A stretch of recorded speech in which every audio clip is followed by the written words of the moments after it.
Now to an industry and Halloween tradition looking for a comeback this year. I'm ready to go.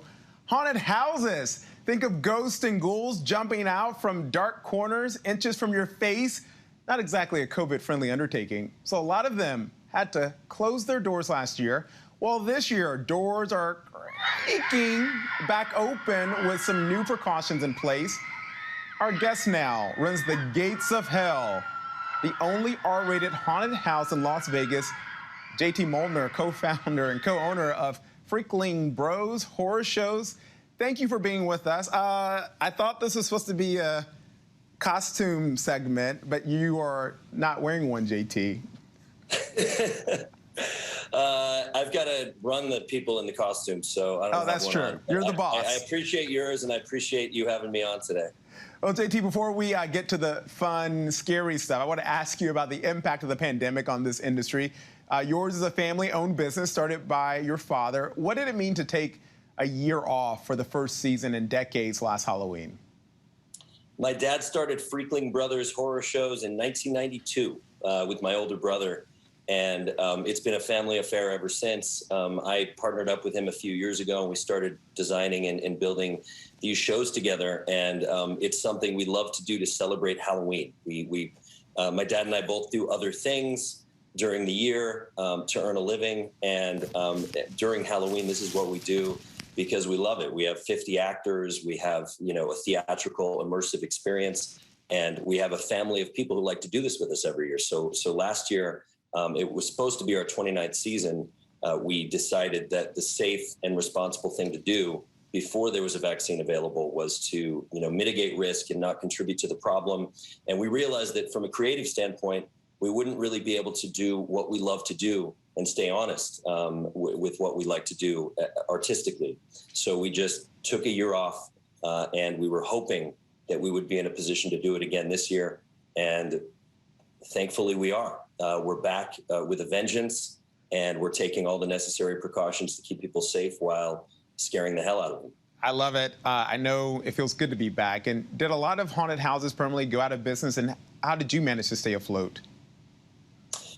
It's, we being closed for a year was very, very painful financially for the company. Just a few months ago, it was a conversation about, bankruptcy or find a way to open again.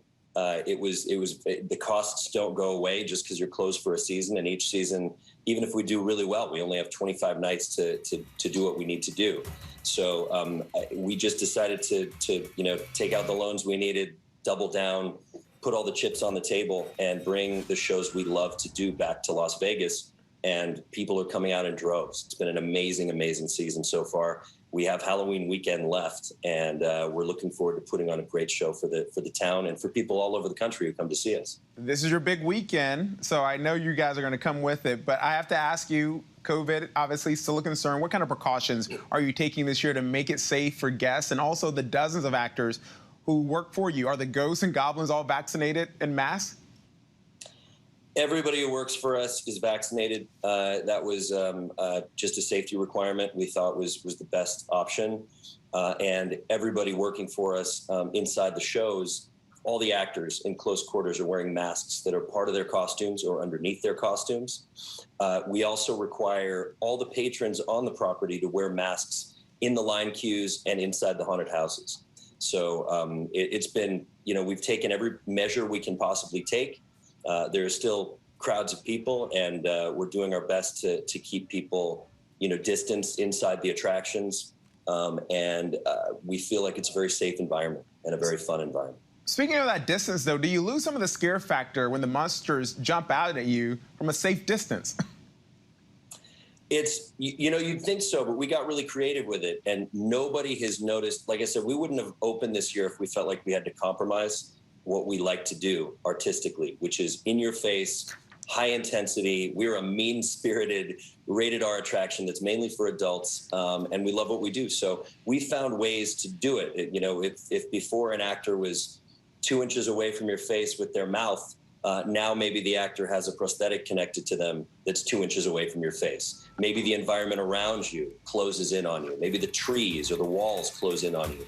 But we've still kept our experience high intensity, maybe even higher than before, just with the protocols in place. And that was a challenge for us that I think we've found a way to rise to, and we're really happy with the show this year and very excited. Nobody's feeling like we've lowered the intensity at all. We wouldn't have opened if we had to. No, and I'm sure you got even more creative. So this is my favorite here. You sent us this video. People, grown adults here, literally running out of your haunted house. So without revealing your secret sauce, what's going on here, and how are you really going to scare these adults?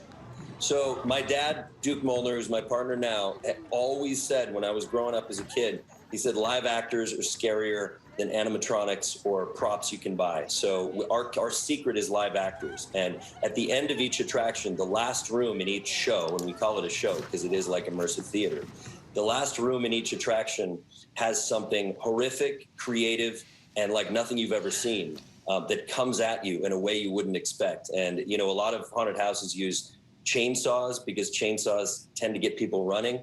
We've always had an edict that we never use a chainsaw because it's too easy. So we have something very creative and different at the end of each show. And you'll have to come out and see us one year to find out why those grown men and women are running out of the end screaming. We'd love to see you.